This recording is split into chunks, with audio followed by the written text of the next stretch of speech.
My two guests today are both comedians and co-producers of the Blunt People podcast. The first has a comedy special on Dry Bar and produces an independent web series on YouTube. And the second received the award of Best of the Fest at Burbank Comedy Festival and can be heard on Sirius XM. I'm excited to welcome Travis Nelson and Chase Myers.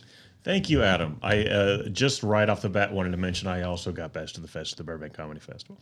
I did notice in your credits, and I was like, I bet he's gonna be a little butthurt about that. No, total shithead. Thanks for coming on, guys. No, thanks for having us. Yeah, man. I'm excited that you have a fried chicken sandwich place across the street. It's the shit. You gotta fucking take pictures of it and like let me know how it is afterwards. For sure. We need to get them as a sponsor because like the problem is I can't eat it after this because it's like we're recording at noon right now, and if you eat fried chicken sandwich at like 2 o'clock, like you're not doing anything. At least this sandwich, like it's you're not going to be productive for the rest of the day. I don't see a problem. That's if I have shit to do, I'm like, yeah, I can't. I'm not playing basketball. I'm not doing anything. But it's delicious. It really is. Looking forward to it. Yeah, man. Thanks for coming on. So I wanted to talk to you guys. You guys are, I don't know what you would call it, but like in the class or two above me, at least in Seattle stand-up. And I don't know your backstory as much, Chase. I know some of Travis's, but I want to just get some insight of like your guys' start, where you're from, and what comedy was like around this area when you came into it. Before we do, if you're watching us on YouTube, hit that like, share, subscribe button, hit the notifications bell so you don't miss our content. And Travis, where are you from? I'm from Hoquiam, Washington. That's where I went to high school. Where is that? It's attached to Aberdeen, Washington. It's about 40 minutes west of Olympia.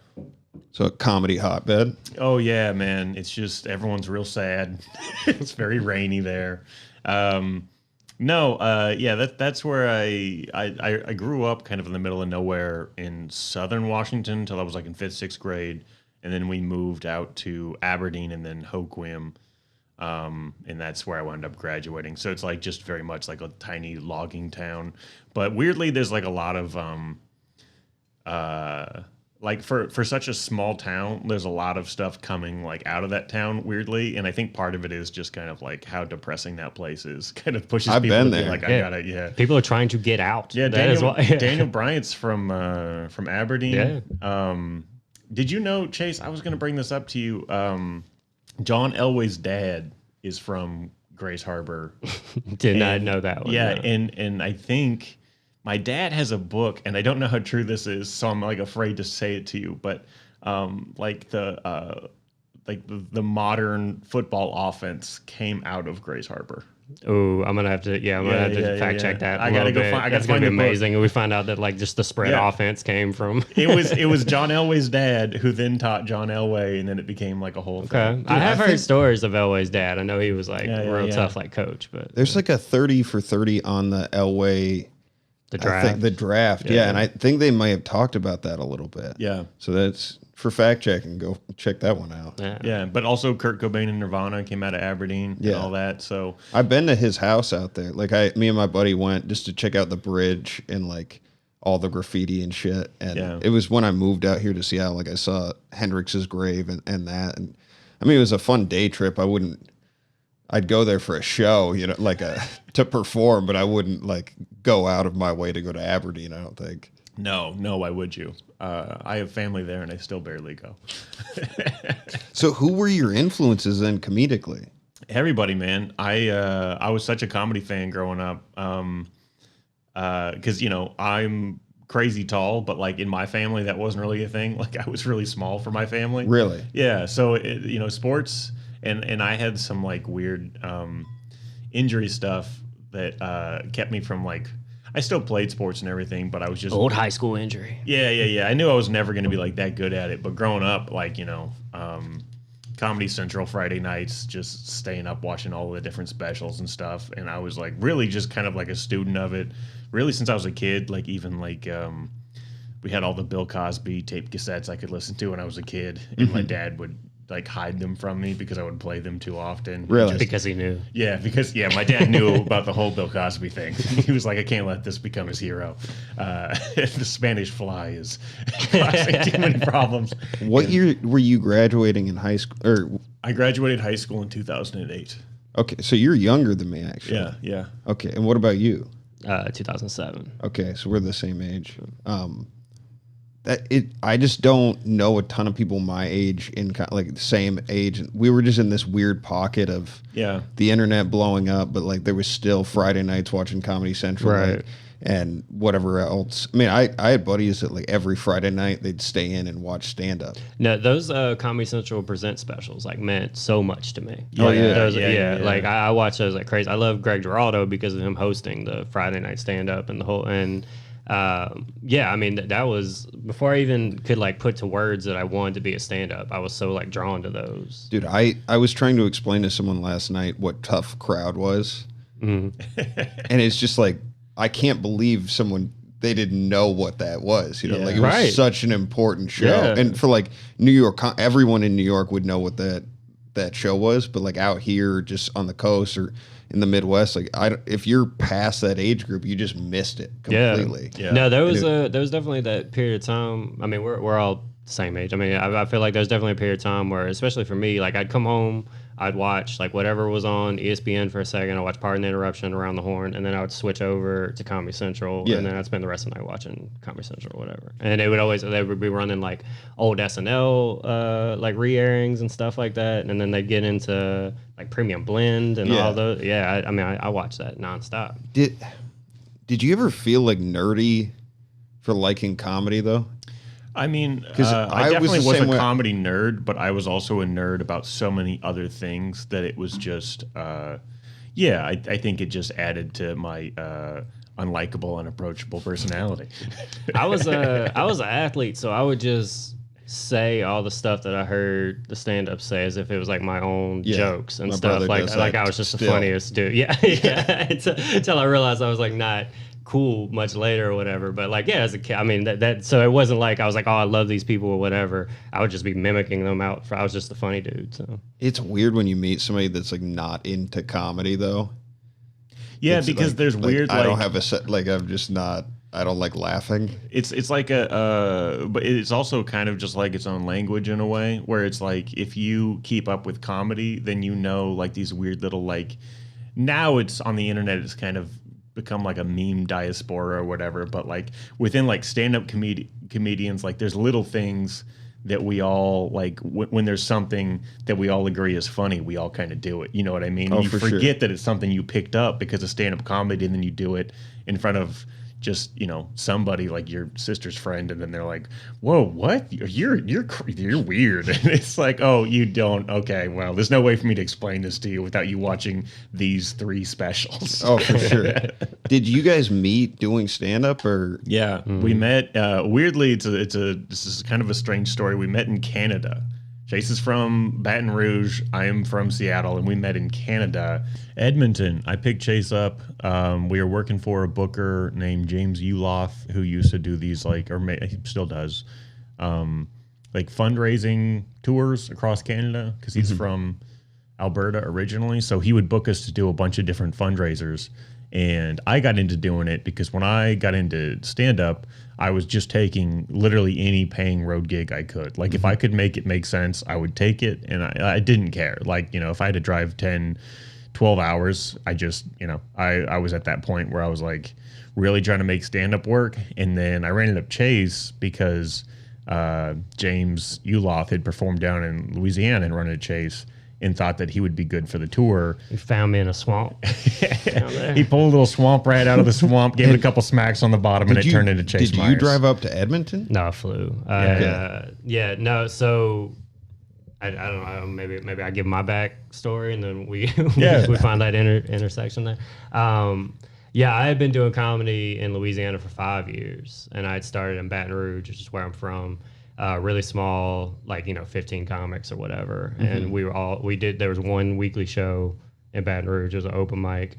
The most road work I would do was going into Pensacola, Florida and Mobile, Alabama, and these amazing comedy cities or whatever, but they were 3 or 4 hours from Baton Rouge, so you can go do that on the weekend and stuff. Do stuff in like Gulfport, Mississippi. That's how I How old were you when you started? 20.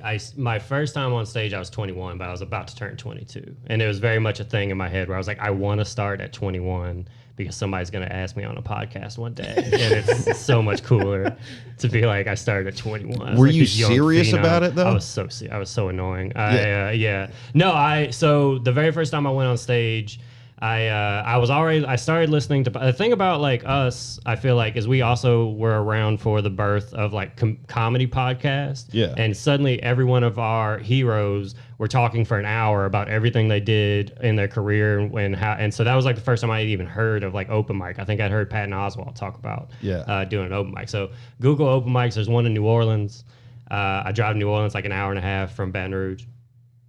It's like a midnight mic, and I don't even sign. I watch. I'm like in the back. I'm one of like 12 audience members. Which, by the way, like looking back, what a pro move for you just to go and watch. Yeah. How many people do you know just show up and they just like stumble on stage and like, huh, what? How do I do? And just everyone's already written them off. Oh, like for this sure. Idiot, right? Yeah, no, I definitely wanted to be prepared. Like I was I was taking it very serious. Like I definitely thought of it as like, this is what I was just gonna do, you know. So I went and watched, and man, the comics were so bad. They were all just so bad. And it gave me like, so I was like, well, fuck, if they're calling themselves comedians, like I'm a comedian, you know? And so I talked to, man, I'm gonna have to tell the long version of this. I talked to the host, and I tell him like, you know, hey man, I'm a comic. I just say I'm a comic. I was like, I'm gonna come back next week. I'd love to, you know, do some stage time. He's like, oh, you should have told me I'd thrown you up tonight. I was like, nah, man, I was just checking it out, you know, just playing it real cool. And he's like, yeah, come back next week, man. You got a spot. So I go home. I'm living with this girl at the time, and I tell her like I went to the comedy show tonight. She was a bartender, so we both get home at like the same time, like late as fuck. And but she heard it as like me saying that I did comedy that night. And she got all excited and fucking jumped on me like, oh my God, baby, blah, blah, blah. And I just didn't correct her. Just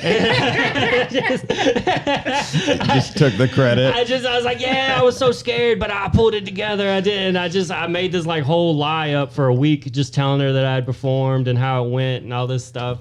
And then she came with me the next week for what is actually my first time on stage, but she thinks is my second time on stage. Yeah. And I was so nervous that the host was going to out me. I didn't tell him that it was my first time. I thought you were going to say you were just so nervous to do the set. No, I was nervous about this lie that I had weaved for no reason going into my first time actually performing on stage. How'd you do? I got some I got enough laughs to where I'm here today. Yeah. Still go, you know what I'm saying? I mean, I still have that recording of that set, and I can't get more than like a minute into it. Really? But it does have like some laughs in it. Oh, for sure. And I look calm enough. That's crazy. What about you? The first time you went up, did you get laughs? Yeah.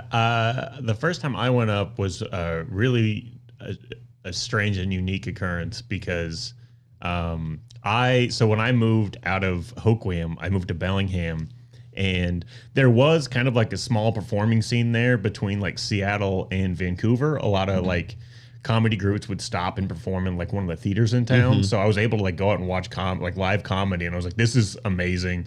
And one of the shows I saw was like a group of like theater and film students had started a sketch group on campus. So I joined that.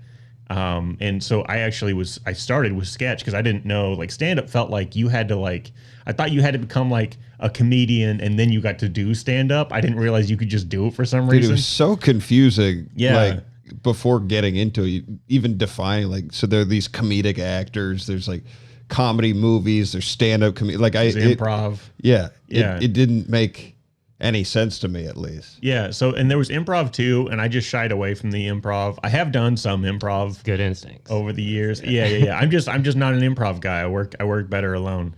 But I was doing the sketch comedy for a while, and then the college had a stand-up competition randomly, which was so important to me because I just found out about the first one too late to sign up. So I went, but it was like a bunch of people I knew just getting up and doing stand-up. And I was just like, holy shit, I can just do that. So then the next year, I waited a year just because I was already doing like the sketch stuff and I was working. So I was like kind of busy, but like I was writing jokes and I had been writing since like high school because it was something I always wanted to try, but I never saw myself doing it until I saw people, till you see people doing it and then it's like, oh, that's just how it's done. So then the next year I'd signed up for the competition. I don't think I even did an open mic or anything before that because I was already like, I had already written it. I already had like routines set out. So I didn't think I needed any practice or whatever. So I went up as a part of like the next year's competition. And I technically got 4th place, but Alex Haley, who still booked shows in Wenatchee, was drinking backstage. So he got thrown out of the competition. So I wound up getting 3rd place, which got me tickets to see Rory Scovel. Really? Yeah, amazing. Yeah. That's what dope. a technicality. Where was Rory? Was that like when Rory was still down here? Yeah. No, and he wasn't like, that was before he had like really popped at all. Yeah. So he was like, a nationally touring comedian, but he wasn't like Rory Scovel yet. Yeah. But yeah, he was hilarious. So it was like really cool also just to like get to see Rory perform back in, that would have been like 2010. God damn. So you kind of started up there, and then like what year did you guys meet in Edmonton? Damn. 15, 16? Yeah, something like that. 15, 16. And at the time you had it been doing it like 6 years? No, dude, I think it was like 14 15. maybe. Because 16 was when you moved up here. Because you moved up for the Trump election. Yep. That's what I remember. I had to get away from a red state. Yeah. But that was Chase. Yeah, Chase moved up like a month before that election. God damn. Did you know that was going to happen? Because when it happened, like, no one knew that was going to happen. at least up here it felt that way, but it seemed like the rest of the country knew. I started to see the, like, I was like, I can't believe people are taking this serious. And then, like, the closer it got, I was like, man, they're still taking it serious. Yeah, the betting like, odds started changing. And then here's another weird insight I had was I used to work for I worked for Verizon, I worked for AT&T, I worked for different cell phone carriers, and people would come in, I have email issues or whatever, and I'd be looking through their email and I would see all these Trump, like so many people would have Trump emails. And that started to click, and that was like here, like and I was like, oh fuck, that's that's weird. It's way more common than yeah. God And damn. like that gave me like this weird insight on like, man, no, people are believing this dude, like that, That's wild.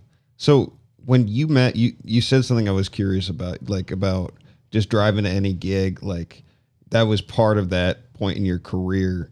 How long were you of that mindset, and like have you gotten away from it? Oh, for sure. Because I know some people like that that Yeah. are still operating that way. I mean, and if you had any experience with that too. Yeah. What happened with me basically, and is actually also the story of why I used to live right next to here where you live, was when I first moved down from college. So I got a degree in biochemistry, and when I first graduated from college, I had been doing stand-up. Fucking ridiculous. No, I know. I'm better than everybody. Just absolutely. it's the thing that pisses me off the most about it. Just casually saying that too. Yeah. No, I got Go one. on. Go on I'm about also a scientist. I was good at it too. And Dude, we have on our podcast, we all like write up stories every week and read it to each, and it's like interest of our own lives. And this dude just tells us stories about bacteria every week, and we get so fucking mad. Oh my God. Yep, no one likes it. And that's why I enjoy it so much. So I did that, and for a while I didn't think I could make a living at comedy because there'd never really been a money component. Like some of the shows we would make money, but it always went back to like producing more shows in Bellingham. So then it was like, okay, let me try to like get a career, get a job. So I wound up working at this biotech place that's right around here. And I was trying to I was job shadowing in the lab, trying to make cancer, research stuff happen. But they also had me work in animal husbandry, which is like all the animals they keep to like test all the products and stuff on, like all the different medications and stuff like that. And by the way, if you don't think every medicine you've ever used has been animal tested, you're crazy. That's the way all that shit works. When you say animal, is it like mice and shit? Monkeys, dog. Monkeys. Talking monkeys. Monkeys, dogs, rats, mice. Oh, I thought you said rabbits. monkey's dog. Like you were calling me dog. dog. Yeah. I did. But then I was like, also dogs. Also dogs. There's some dogs there. But like that's what broke me down is I didn't think I'd spend that much time like having to work with it was kind of seedy shit, like with the animal testing or whatever, because they had to keep populations of these monkeys around just in case they had to test with them, and they have like the largest like sustained population of monkeys like maybe in the country. Okay. Is right here in Everett. And yeah, so it just wound up being this weird thing where I was like running around with a big net chasing monkeys that got loose. And then, a couple hours later, I'm driving to Seattle to do an open mic at the Comedy Underground. My life was just insane for a little while. And then I finally broke because it was just too much. Because like I realized the company was like making, how do I explain this? So basically when I started, it was actually the work wasn't that bad. But then after like a year of doing it or so, they had just they were not giving us the stuff we needed to take care of the animals. They were not giving us they were not keeping like the machines we needed to use. They weren't keeping them updated, so they were all broken. So we just weren't able to like take care of these animals that it was our job to take care of, which became like a really I'm a big animal person too. I can tell, really fucked with me where. I just started going crazy. I started like doing wild shit. Like I would start writing the monkeys. I gave all the monkeys names, and I would start giving them names and writing them on their cages, which would piss off the people who had to do like the animal testing on them. For sure. But it was like also like keeping my favorite monkeys kind of from getting necessarily picked for the testing. Do you have like a lot of animals now? No, I don't have any animals right now, but I do have like a cycle of animals that are owned by my friends that I will go through, and I have a very like one-on-one, like I'm like, it's good to see you again, and then I turn to the animal like it's more about you. But I grew up on a farm, so I like animals. Sense. But at a certain point, I just walked out of that job, and which is good because like a couple months later, they got indicted by the FDA, and then that was Travis was a whistleblower. Yeah. No, I didn't even blow any whistles. I just left. I was like, I'm done. And then, so from there, I just like took a month off from really doing anything except for drinking. And then I moved down to Seattle, and I got an apartment in Seattle, West Seattle, and I started working part-time at a distillery in Seattle, just making booze, which really it helped the booze addiction. And then I just started trying to do road work, like any road work I could pick up, just trying to make like paying rent in Seattle make sense. So that drove me to do a lot of gigs that didn't make sense otherwise, and try to figure out merch earlier on, and just like doing a lot of the Tribble gigs that no one like does anymore because Tribble's retired. So it's such a weird thing where it's like I feel like I can talk to older comics about more stuff sometimes than younger comics because like all my references are like of a certain time. For sure.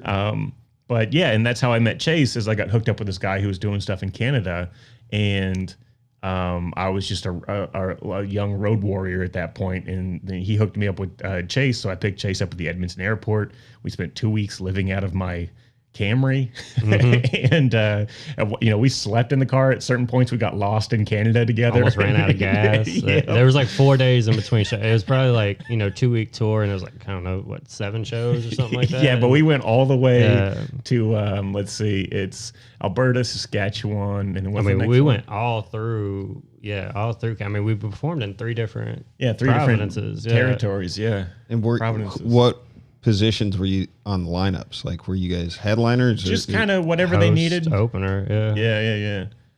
And then there was another. And then Corey Mack. Yeah, they had they would have like local headliners, and then me and Chase would just drive around and like open the show for them, basically. Mm-hmm. And were you like, what was the pay? Was it just?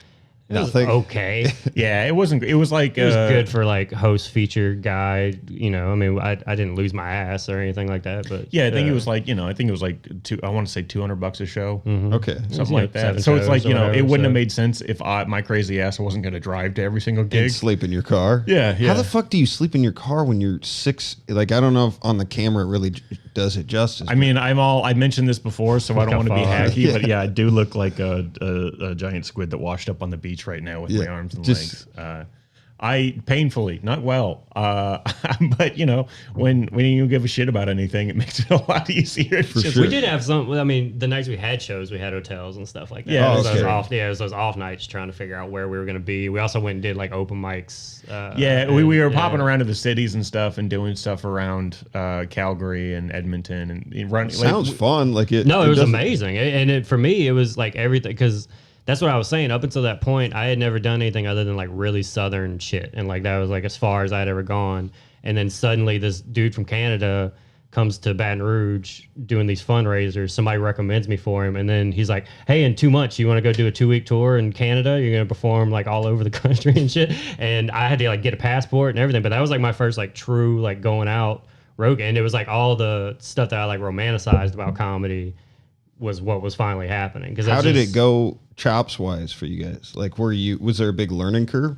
Well, from what I remember, like that's why I think me and Chase connected the way we did was, you know, of course it's much different performing in another country, but in terms of like road stuff, Chase and I just like always had that. We're kind of adept at like kind of adjusting to the room, adjusting to the audience, like figuring that kind of stuff out beforehand. And I remember thinking like, oh man, yeah, this is going to be so much. Because at that point, my idea was like, how do I make a living out of this? Like, it was more just like, how can I make this sustainable so I don't have to work another job I hate?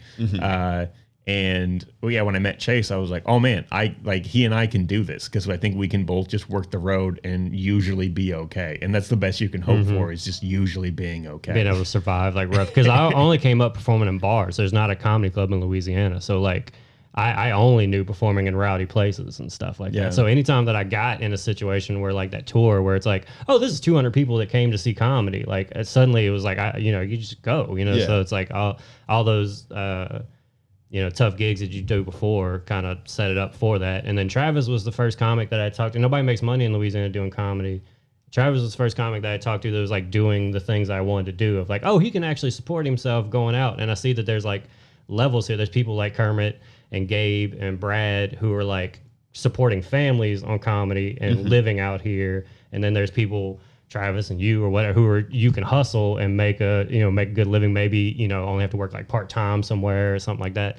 And so, that was all it really took. I was 5 years in at that point. I knew like, I'm either about to be just the weird dude that's going to stay in Louisiana for forever and be that old comic doing the same 2 shows, or I need to like do something now. And Travis was actually doing stuff. So I jumped on board. Yeah. One question I got for you guys. And so I started mainly in the city, and then I've been working outside the city, and then I've traveled like Minnesota, Arizona, New York, like other places and stuff. And there's kind of a common belief of like just the road hack, like where if you do too many road rooms, like too many of those bars, rowdy shows, you pick up tricks that work but aren't really respected by other comics. Like what's the balance for you guys with that? Because to me, when you're doing the road a lot, you don't have the back of the room.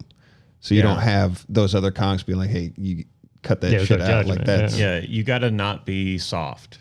That's what it is. You gotta lose that like that need for the back of the room, because it's like, you will. And that's something I argued with comics all the time when I was coming up. Not that I gave a shit what they thought. But that was like a thing when I would show up to open mics. Everybody like, bro, you got to stop working the road. You're going to get hacky like this and that. And it's like, honestly, man, in stand-up, no experience is going to make you worse. Like, the trick to becoming like, I don't know.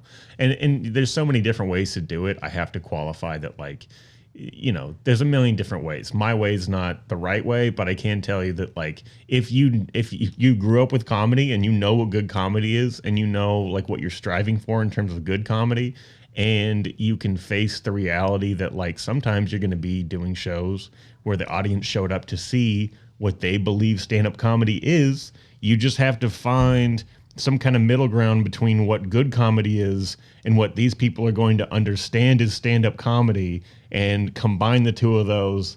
And that's how you can, like, that's how you do like it. That though. Like I'm just going to press on this a little bit, because I'm probably on the other side of the camp where I'm like, I can't get myself to do that comedy that those people expect to see. Like I've been better about like adjusting, because to me it's like, can you play any room? That's a good comic to me. It's like, do you have the ability to play in any environment and be yourself still? Yeah. Without like bending to the audience's expectations. I do. And it is, and that is like the hard part of it, right? Like that's why I can make a living at it, is I can go, like, sometimes when you're doing fundraisers or whatever, cruise ships, there'll be kids in the audience, and so you have to have jokes that Dick jokes but and that'll big pussy jokes. That's what the kids love. They all cheer and they sing whatever pussy song is popular with kids at that point. Whether it's WAP or whatever. Yeah. But Kids Bob Montero. Have you heard that? Yeah, it's pretty good. Yeah. No, but it's just finding that version of yourself. And I, like, as a kid, I listened to a lot of clean comedy because that was the only stand-up I was allowed to listen to for a long time. So it's like, it's not that that's my favorite, but I understand what that is. You know what I mean? Like, a lot of comics want to jerk themselves off about being an artist, but then they kind of go counter to how artists actually live, which is, you don't make money making the art that you want to make. That's for you. You make money by doing commissions. And that's essentially what we're doing when we go out and take gigs, is agreeing with a booker. All right, I'm going to do a version of what I do that's going to work for this room, for these people, and ideally for myself. What about the other side of that, though, where it's an artist that isn't like an artist that's pursuing their craft primarily for their own interests, but willing to work other jobs to support that? What do you think of that side of things? I mean, that's fine. That's like their own journey. Yeah. That's like, it depends on what you're trying to do. If that's what you're trying to do, then that's right. Because to me, like, art, this is such a stupid conversation, but like, no, man, this is a what good else were we going to talk about? Yeah, for real. This is what we were always going to talk about. I can agree with like doing commissioned work. Like, I'm happy to do that sometimes, but if it's my primary source of what I'm doing as an artist, it is no different to me than working a day job. Like, right. But here's the important point I will make in the way that you think about this is, if you're you gotta consider that what you're doing is going to influence what you're learning and what your experience is. So even if you are taking these commissions that aren't exactly your bag, and you're having to kind of twist and turn and change yourself to fit what you think this job is going to be, like, all of that just like makes you better. Being uncomfortable. Yeah, that's what makes you a better artist, right? So when you're talking about abstract art, it has a lot to do with what are the constraints of the art. You know what I mean? And that's where art gets really interesting. Whereas now there's been kind of this push of just like, you can just make whatever and have no, and you can make something like fresh and new that gets everybody interested, fine. But to me, this fucking podcast is exactly that. Yeah. Side note, go ahead. Sorry. That one. Yeah.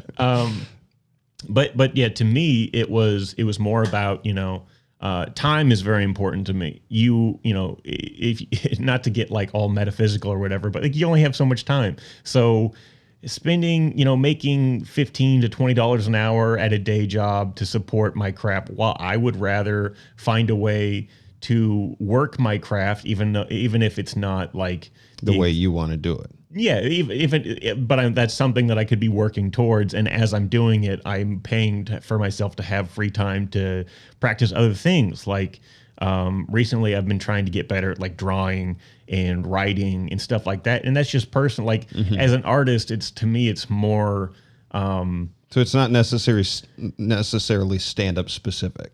No, but it all kind of blends. You know what I mean? Like, it doesn't have to be like what is stand up, what is like a one-man show, you know what I mean? It like all gets mixed up, and I find that the more creative you are and the more outlets you have and the more time you put into it, the better and the more interesting every single artistic output you have is going to be. So it's like, I don't have any, I don't look down on anybody who chooses to keep the day job and do their thing. But for me, it's just more of a journey and a challenge to find how to work my way into all these different opportunities and make the most of it. And look, I respect what you. I mean, we haven't talked about it yet, but you do cruise ships. Yeah. Which there's a couple different classes of thought on cruise ships, and like just being completely transparent. Like there's a crop of comics that would just shit all over that. Oh, for sure. I think the way what you've described to me, and I think it'd be interesting to talk about, is like what you have to do to play on that cruise ship is pretty complicated. Like when you were explaining to me in Spokane what you have to do, like it's not like you're not just like, you know, push this guy out there and do it. Like explain that a little bit.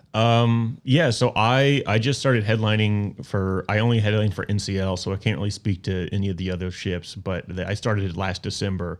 And before I got really lucky, I'm like one of the younger headliners they have. And the only other headliner I've run into who is my age is a total piece of shit. Fuck him. Mike Blaustein. Yeah, put his name on it, and you ain't editing shit out. That dude sucks, man. Matter of fact, put it something to let him know that it's coming. And just notification, tag him. Fuck you, Mike. But yeah, it's interesting because, like, you know, I'm like half as old as like a lot of these other guys because a lot of the guys, like, you know, it takes people that long to have enough jokes to fill time that they would need. But I like to write jokes. I'm a joke writer. So I have notebooks and notebooks full of jokes. And so when it comes to cruise ships, it's a little bit different because you're not putting together an act so much as they'll give you your schedule. And then it's like, okay, I have, you know, maybe 4 clean shows and 1 adult show. Like the last week I was on, I actually really messed up because I wrote out 2 different 40-minute adult shows. And it turns out one of my adult shows was a clean show. So I just had like a whole 40 minutes worth of jokes I didn't get to do that week, but I wound up having to do my clean sets like over and over and over again. And what's the benefit of that to you? Like, to doing like that much stage time and telling the jokes that many ways? Well, I mean, it seems pretty straightforward, doesn't it? Like the more time you spend working on something, even if you're held to constraints, the better you're going to get. And maybe the more different kind of like aspects and avenues you're going to see. I think a lot of people are afraid to hold themselves up to that standard and hold themselves responsible to take it seriously as a job where you can fail and you can do it the wrong way. And it is hard to do it the right way. And people don't necessarily give a shit for style points. Although I will say something that is happening on the cruise ships recently is there's a bunch of like really good comics have started kind of going on to cruise ships. Because, you know, that's the thing I always laugh about when comics shit on them is like, well, I know better comics than you that are working like cruise ships. You know what I mean? Like, not to, you know, I know Andrew Slater, Tyler Bowe, Gabriel Rutledge, like these guys are all working cruise ships. Yeah. So I was scared to get on them at first because I was scared of the same. I remember talking to Chase about stigma of the stigma of it or whatever, but it's really helped me out because now I'm 32 and it's just like a good source of income. Sometimes the shows are great, sometimes they're not. I will say ever since NCL started requiring people to have vaccinations and testing, oh boy, am I suddenly a great comedian on those ships. I no longer have any assholes putting their feet up on stage and calling me a fag in like the family shows or anything like that. Yeah, all that disappeared randomly. That was happening during the family show. Oh yeah, dude! It would be a cruise. People on a cruise. Yeah, just blackout drunk people would come in and like yell. And what can you do? Because you know the 20-year-old stage manager. I just get real with them real fast. Yeah. Is just like, hey man, you got to go. And then at that point, any escalation past that to me is on the cruise ship. Yeah. Because it's not my job to like. It's a tough balance to like. I will say the cruise ship people love when that shit happens because it's interesting. It's exciting, and they're you know they just basically live this life of like the same cruise every week. Yeah. Over The buffet, and over. like people. I mean, being on a cruise, it's. The first couple of days is like really exciting, and then after you've had the same food, you sat with the same people, like all that shit. So it's I don't know. I do the stuff you were talking though about the like 40-minute sets. When I did the road recently, I was like I'm mainly doing shorter sets around here, like 10 to 15, and I think it's good to just like learn how to be super tight with your stuff and like keep your LPMs up. And like I want to talk about you being at Tacoma, by the way. Don't let me forget about that, but. The club standards are much different than road standards. Well, it depends. It's your own standard, right? Yeah. That's your standard. Like you can hold yourself to a higher standard on the road. Most people don't because they're soft. Yeah. But I think you can. And that's what I've kind of always does. Like I'm always going to be doing my thing. And, sometimes it works, sometimes it doesn't. Like, that's the funny thing is, like, I have such a reputation. I feel like locally for people, like, I hear all the time of like, oh, your stuff is safe or your stuff is generic. And I'm like, no, dog, I just found that like those specific jokes will work literally anywhere I tell them. So it's nice to kind of layer them in with some other stuff that I'm trying out. I need to hang out with you more, I think. My sister's like the opposite of that. Takes two to tango, my friend. I don't know. I don't think you really get to pick that, though. Pick what? Like, I mean, I don't know how you feel about writing jokes, but like jokes come to me. Like Yeah. But that's early shit. That's early shit. That's because you haven't learned to write the jokes yet. And that's good if the jokes are coming to you. That's where it starts. But part of making it a sustainable career thing is learning how to write jokes. Like if jokes come to you, you should be a comedian because that doesn't happen with everybody. But at a certain point, you have to decide, like, are you going to leave that up to your own creativity? Are you going to let you like just wait for whatever ones might flutter down into your mind? Put down? I have to be inspired to write a joke. Like I have to have a life experience, or I can't sell a joke that I don't give a shit about. Because you haven't figured it out how to do that yet. I don't know if I'll ever like, I guess maybe that's just a difference in who we are creatively. But like, I tried that for the first 2 years where it was like, just create jokes out of thin air. Well, see, but I think that's a common thing that people get stopped up with a lot of creative things is they just think, oh, I can't do that. I can never figure out how to do that. And that's the thing about creativity and like the human mind is you fucking can. It just, you have to, the phrase this isn't even one of my good ones, but how do you eat an elephant a fucking bite at a time, right? Yeah. You can't just automatically do that. You can't just sit down and just write jokes, but you can teach yourself your own strategies for coming up with jokes if you don't have any. You know what I mean? Like you hear about some like the best comics, like say like a Sam Morril, that dude writes for at least an hour a day. Yeah. I mean, I write every day still. I just can't generate premises out of thin air. So like Ralphie May has this master's class where he talks about like when you're working on your act, and this is just Ralphie, it's not like, but it resonated with me in that like you can't, the stuff's going to come to you how much it comes. Like if you live a life worth commenting on, more of it's going to come. So like having a full life besides just being on stage and sitting in the back of the comedy club or wherever you're at, like you can't work all the time. You have to live. You have to have a life. You have to be a human being. You can't. No, whenever comics start doing jokes about comedy, that's always like, oh, dude, you gotta go do something. I'm pushing back because Gary Goldman has said the opposite, and his way of thinking is if you've lived to 12 years of age, you can write jokes forever, basically. And it's one of those things where, and I think this is like maybe just like a different way of thinking about it, but there's a lot of comics I think that get stuck in that like, oh, these have to be like lived experiences or whatever. But a lot of times if comics are honest with themselves, most comics don't write down their jokes. I think most comics don't do that. You can see it when you watch most people, because if what you're doing is literally just letting the jokes come to you and then putting that on stage. You want to see my manifesto over there, by the way? No, you don't got to prove anything to me. No, I just, because Gabe was giving me shit when he saw it. Oh, really? Yeah, dude, I have boxes of stuff. Yeah. I agree with what you're saying. I just don't think, like, I think once you start working on your act, like you get the actual material down, the inspiration's got to come from something, and then at that point, taking your jokes as far as you possibly can. Right, but so I guess if I'm trying to explain like the way I think about this, which is kind of hard to do, but if you are like literally writing that much and you're not, you can't start with the like. I don't ever start with a premise. I just will start writing, like free writing about different things I think are funny. Yeah. And then I'll go back through and highlight the parts I think I can make jokes out of. And then I'll make those jokes. Usually I don't use those jokes, but those jokes are there. And then later on, if I have a life event or something that happens and I need jokes for it, I go back and I start kind of like layering jokes I've already written about things that are kind of, you know what I mean? No, so it's the same thing though. I mean, you're just using like the actual mechanism of writing to get you to those things that you grab. Like, I guess for me, I found that like if I wrote like that, it would come out rote.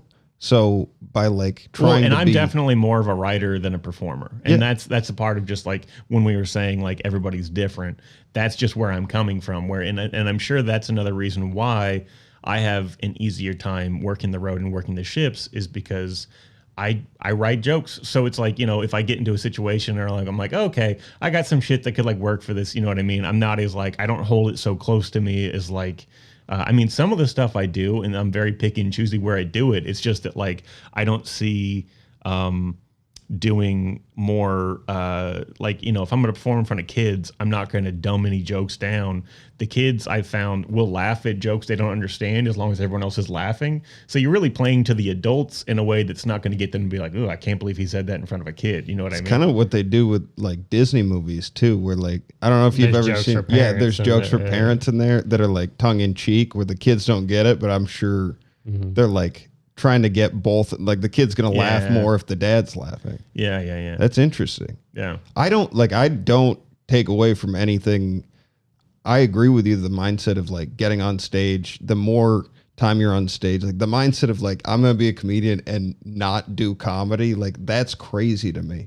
But I also think like, I don't know, I get a lot of watching and listening to my sets. Like that's probably helped me more in comedy than anything in the past year and a half where I'm like, I don't know who it was that they were talking about, Gabe, like his process, and he subscribes to that quite a bit. And there's a lot of people that will do the road or they'll do longer sets and they don't go back and look at where the mistakes are. And it ends up being this super loose 40 to 50 minute set. And they never change it. Yeah. And when you're doing 40s, frequently, are you messing with stuff while you're up? Like, are you constantly? Like, I just headline club comedy. And it's one of the things that Rick said to me, the owner, after the fact, he was like, you kind of did like a similar act, but like you told every joke differently and so that's what I do when I have to tell, because I don't have the ability to go up and do the exact same joke over and over and over and over and over. Like that drives me crazy.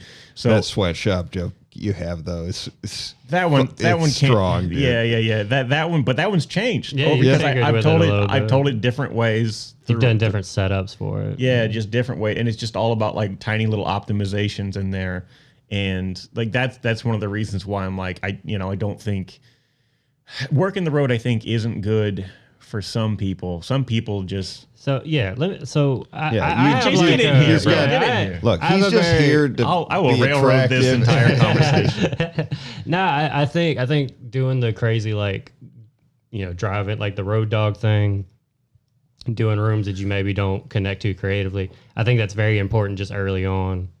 I think you have to have those experiences. I think later on in your career, you can start protecting yourself a little bit more as you get, but I think it's important to have those chops like very early on with doing it. And then also whenever it's like you go into a place and they tell you like you have certain rules or like you have to be clean or like this room's kind of crazy or whatever, like I'll adapt to those rules, but I'm still myself and however I adapt to them. And it doesn't phase you, right? It doesn't. Yeah, I'm not like because just because I adapted to it or whatever doesn't mean it went well. Sometimes I'm still very stubborn in like what I'm saying in a clean way or whatever. Like I'm still not like I don't feel like I'm sacrificing how I am creatively, but I will bomb in front of children. I don't care. Yeah. And like, but it made me look at things from a different perspective. And sometimes that will help a joke. Suddenly, sometimes it's like, oh, I could actually say this way, and there's actually more legs to it this way, and then I can take that into the next place. And, definitely like later on, dude, I don't know how those dudes that have been doing it like 10, 15 years that are just constantly like road dogging it or whatever, like that stuff seems like soul crushing. But like, I do think it's important early on. Like, I think it's important early on just to see all the different play. If you're only performing for the same type of crowd constantly, then you're not going to like kind of grow. But also like it works the other way. If you're constantly performing for the shit crowd or whatever, like you're not going to grow either. So you just, and I would say like neither one is better or worse. Like it's like you said about experience. And I do want to say like, I appreciate you guys coming on and saying like, maybe we don't agree on everything perfectly, but like you guys have a lot of experience and I appreciate, like, there's not a lot of people I've had on here talking about stuff like this. So for newer comics to do watch and listen, I think it's useful and helpful. And like, I don't know, when I came in, you guys were gone. Like you weren't really I've seen you around quite a bit, but like I didn't get to watch you guys regularly doing sets, and I feel like that also changed a little bit with like the pandemic change. Yeah, for sure.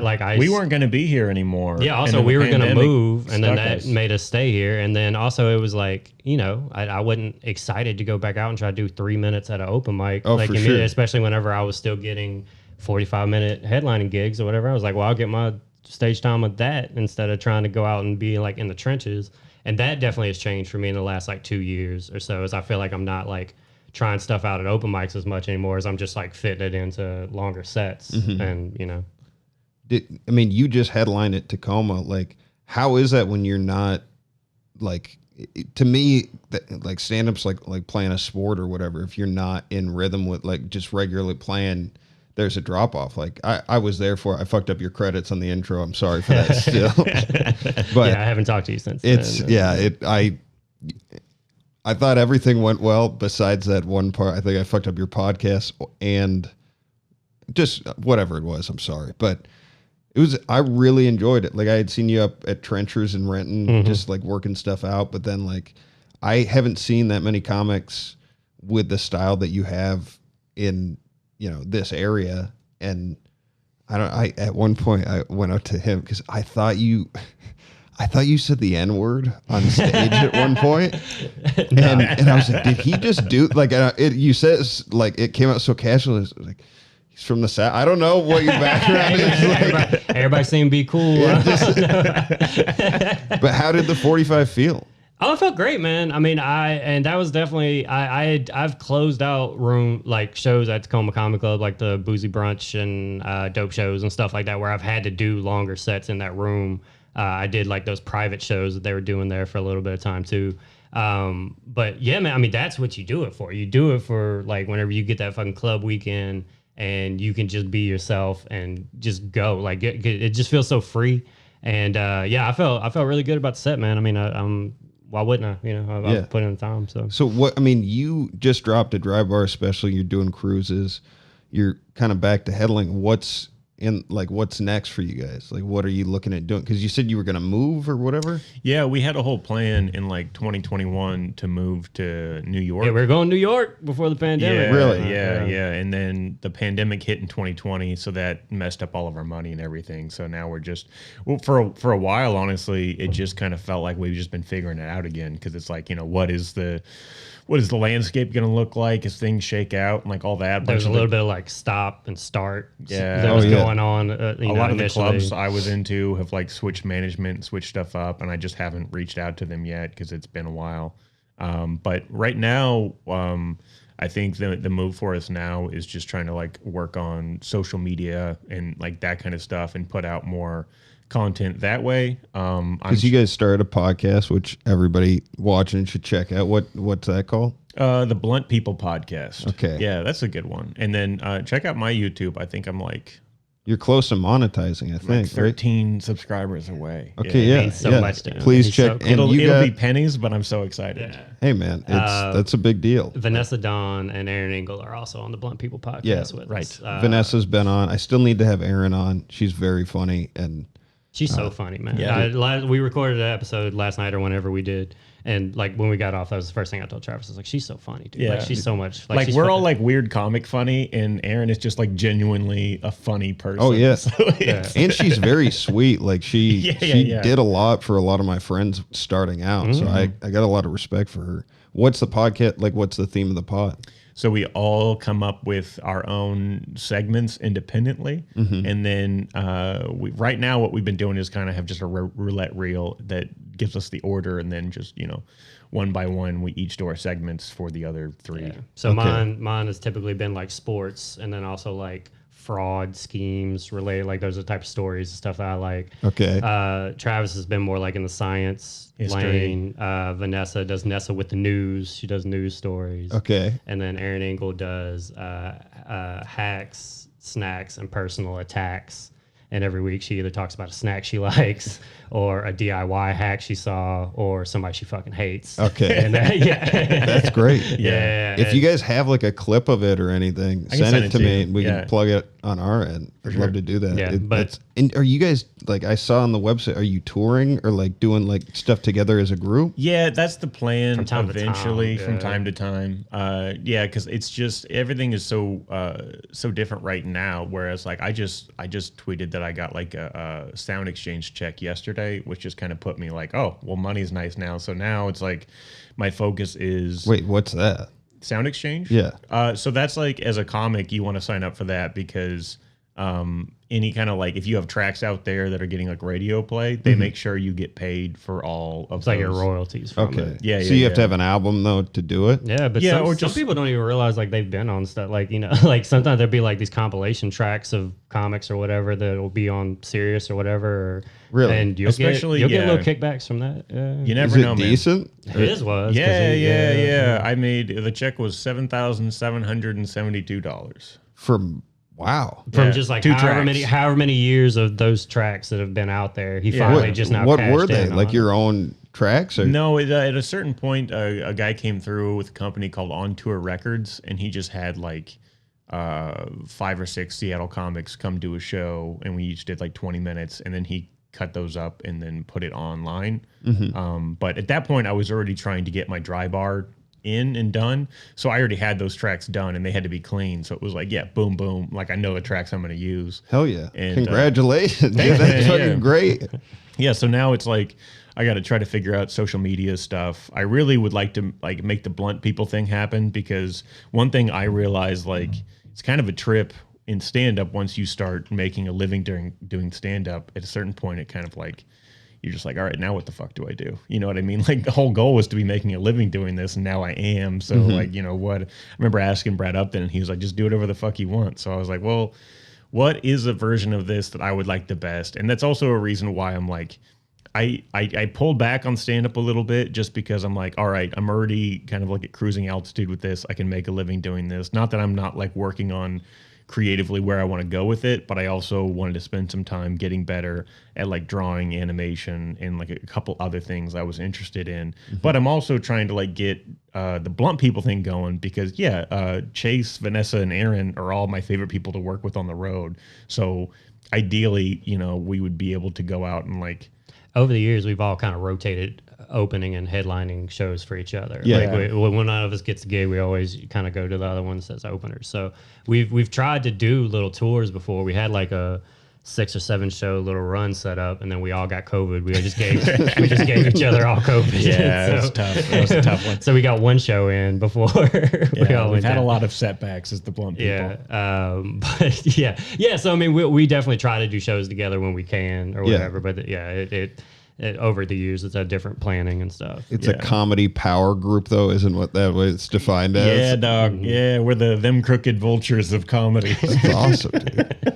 Well, if there's anything we can do just on our end, I'd be happy to do it just to help promote. I mean, YouTube seems to be the place to be getting stuff out, and you know, we do have some footprint there. I don't know how great it is, but Nice. I also I need to get Brad on. I don't know how many different people have told me great things about Brad. I've never worked with Brad Upton. No Oh, shit. dude, you'll fall in love, Yeah, man. Brad's the OG around here. He's the guy. Dude, he's like, because he's got so much like comedy history too. Like, because you talk to him and you're like, oh, you just opened for Joan Rivers for years? Okay. Like, and- So wild. Yeah. And just everything he's been through, you know, and just like, you know, just seeing like those old classic stuff. Like he was on like Evening at the Improv and stuff like he's on like these old school like comedy things. And then the fact that he's like in his 60s and is still like so funny, and not like old man hack funny, like genuinely like writing new jokes still, and like, but has all the like muscle memory of just 40 years of doing it. That's and so, wild. yeah, he's, I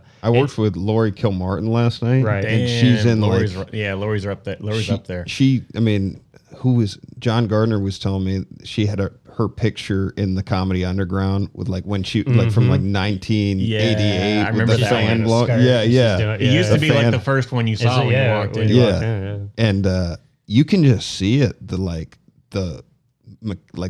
mean, the style's somewhat different than what is like you see in stand up today, but like it's just fucking bam, and did a solid hour. Like it wasn't 45 minutes. Like it was Yeah.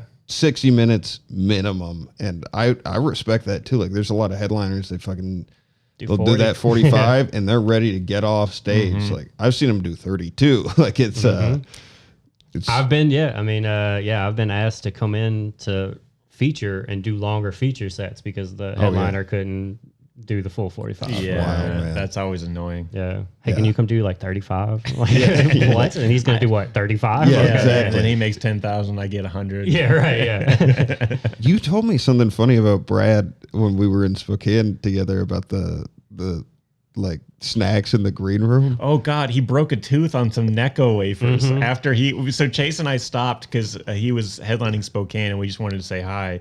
And we were actually, what Chase was just saying, we were both freaking out because he had updated and like written some new jokes. And we were like, I can't believe this man, like, you know, he's touring everywhere doing all this and he's somehow still coming out with new fresh stuff. But in the green room, we were teasing each other about all the different candies and stuff they had.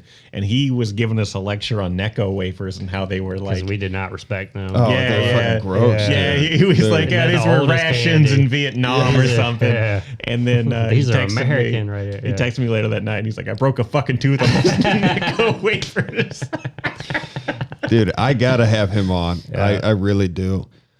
Before we go, like, I did want to say, I will ask you guys, like, do you have any advice to newer comics? Like, I do have a buddy that Damon Lawton is his name. He's up in Bellingham right now. He's in school, and he's like, they're kind of putting together a scene up there of their own, and then coming down to Seattle as much as they can. Dog, they've been doing that for so long. Yeah, it's always like rinse and repeat with who's doing it. You know? For sure. But like, and they always act like it's theirs now. They always act like no one's done it. He's a good dude. I'm vouching for this. I'm not shitting on him. I'm just saying. Yeah, I believe you. I believe you. But for any advice, I mean, you talked a lot about the importance of just like being up there doing sets, like getting longer sets. Do you guys have any advice to younger comics?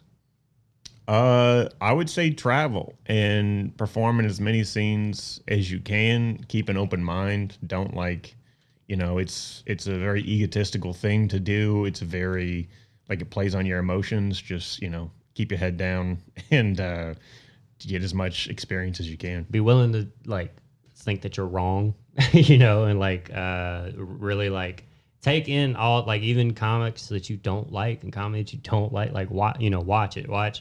Pay attention, go to Late Show Fridays and watch how a headliner handles 27 drunk people, and you know this person has a bunch of TV credits and stuff, because in theory you're trying to work your way to being that guy one day, you know what I'm saying? So like, definitely get all that in. Don't be too precious about anything early on, because you're just not good, and you're not good enough to to really even have ideas, and that you need to just be a sponge and taking in as much as possible and being in, you know, as many different situations as you can put yourself into. Yeah, be a student of the game too. Like, that's another thing me and Chase bonded over early, was we just both knew a lot about comedy.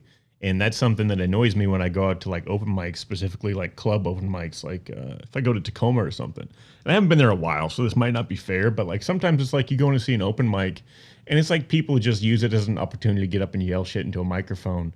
But like, you know, with ego though. And it's like some people, you see them and it's like, you're not doing anything that resembles stand-up comedy for the last 20 years at least. Like, what was your plan? They're ahead of the curve, bro. Yeah, dude. What was it's even the your plan? new wave. Visionaries, man. Yeah, so yeah, I would say, you know, echo what Chase was saying, and just, you know, watch a lot of stand up. You know, sometimes people see stuff they don't like and it blinds them to the things that they should be paying attention to, and I would just keep an open mind, you know. Also, yeah. Also, back to that whole thing about like watching comics that you don't like or whatever, like, because even if you don't like their comedy, like, somehow they made it very far, like, and so there's tricks and things to learn in what they do, and you know, you take whatever you store in the back of your head, whatever little things that you see that works, and eventually you put yourself in those situations, you'll have to pull back to that or whatever. You'll remember seeing that hack and and that, you know, whatever. Yeah. I think, like, you know, reverse engineering stuff a little bit too. Like, exactly what you're saying is like, if somebody got there, how can you look at like what they did well? Right. Like, because if they did, they're doing something well, even if it's cheating well, or like doing something, and just understanding what got them there. And I don't know, it has been fun having you guys on here. I really appreciate it. Where can people find your stuff? You can, I have a website, travisnelsoncomedy.com. You can kind of reach everything from there. But also check out my YouTube, Travis Nelson Comedy on YouTube. If you type in Travis Nelson comedian or comedy, it'll come up. Cool. And then Blunt People comedy podcast and our YouTube as well. Yeah. And yeah, everything for that is just called Blunt People. Yeah, I have bucketsofduckets.com. I have another podcast outside of Blunt People with a comedian I started with in Louisiana, my best friend, Josh Watts. We talk every week or so and just kind of talk comedy and whatever's going on in our lives and stuff.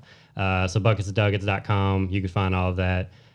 Chase Myers, my last name is spelled Mayers. If you look that up, you'll find all my links to social and stuff. Cool. And then the podcast is like you can stream it anywhere, or is it specifically on one platform? Or yeah, it's so we kind of got messed up because a bunch of us were traveling. So we've got 4 episodes, and 2 of us came out so far. Yeah, I was going to say though, by the end of the weekend, we should have 4 episodes out on everything. I don't think I've sent the podcast information everywhere yet because we just had a couple episodes, but yeah, pretty soon. And it's on YouTube too? Yeah, it's on YouTube as well. Cool.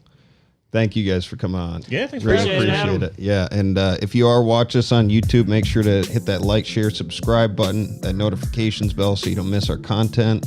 If you enjoyed this episode and you're just listening, make sure to rate and review us. And as always, we're going to leave you with Jaga. I just make the waves, I don't write them.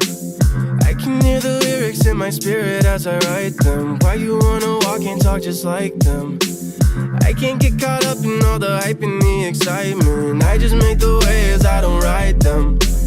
I can hear the lyrics in my spirit as I write them. Why you wanna walk and talk just like them? I can't get caught up in all the hype and the excitement. My wave pool, my wave pool. Welcome to my wave pool, my wave pool. Welcome to my wave pool, my wave pool. Welcome to my wave pool, my wave pool. Welcome to my wave pool, my wave pool. Welcome to my wave pool, my wave pool.